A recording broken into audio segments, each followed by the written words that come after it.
Hi friends, ఈ వీడియోలో మనము రోజువారీ రాశి ఫలాలలో మిథున రాశి వారి గురించి తెలుసుకుందాం. అంతకన్నా ముందు చిన్న రిక్వెస్ట్ ఫ్రెండ్స్, ఈ వీడియో మొదటగా చూస్తున్నట్లయితే లైక్ చేయండి, షేర్ చేయండి, అలాగే సబ్స్క్రైబ్ చేయడం అసలు మర్చిపోవద్దు. ఇక మిథున రాశి వారికి చూసుకున్నట్లయితే ఈరోజు చిన్నపాటి అనారోగ్య సమస్యలు వేధించే అవకాశం ఉన్నందున ఔషధ సేవనం చేయండి. తగ్గకపోతే వైద్య సంప్రదింపులు చేయడం మీకు మేలు చేస్తుంది. ఇక వ్యాపారస్తులు ఎవరైతే ఉన్నారో వారికి వ్యాపారాలలో అనుకోని సమస్యలు ఎదురవుతాయి. దానితో కొంత లాభాలు అనేవి తగ్గిపోతాయి. ఇక ఉద్యోగస్తులు ఎవరైతే ఉన్నారో తాము పనిచేసే చోట సహోద్యోగులతో కొన్ని చిక్కుల్లో పడతారు. అలాగే ఈరోజు అనుకున్న సమయానికి అనుకున్నట్టుగా పనులను పూర్తి చేయలేకపోతారు. ఇంట బయట బాధ్యతలు అనేవి పెరుగుతాయి.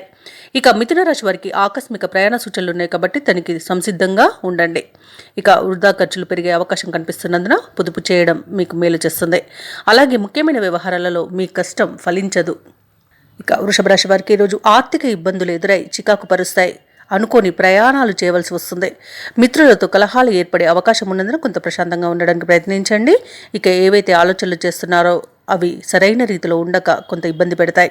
ఇక ఆరోగ్య విషయంలోనూ కొన్ని ఇబ్బందులు తప్పకపోవచ్చు. వ్యాపార వాణిజ్యవేత్తలు ఎవరైతే ఉన్నారో వారికి వ్యాపారాలలో సమస్యల నుండి విముక్తి కలిగే అవకాశం కొంతవరకు లభిస్తుంది, వినియోగించుకోండి. ఇక ప్రభుత్వ ఉద్యోగస్తులు ఎవరైతే ఉన్నారో వారు విధి నిర్వహణలో ఆటంకాలను ఎదుర్కొంటారు.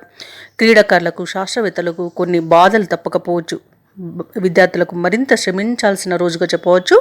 మహిళలకు సోదరులతో కలహాలు ఏర్పడతాయి కాబట్టి కొంత మానసికంగా ప్రశాంతంగా ఉండండి. అలాగే మిథున రాశి వారికి అదృష్ట రంగు గులాబీ, ప్రతికూలమైన రంగు నేరేడు, అదృష్ట సంఖ్య 6. ఈరోజు మిథున రాశి వారు హనుమాన్ చాలీసా పఠనం చేయడం వలన మంచి శుభ ఫలితాలను పొందుతారు. అలాగే పనులలో వచ్చే ఆటంకాలని తొలగించుకోగలుగుతారు.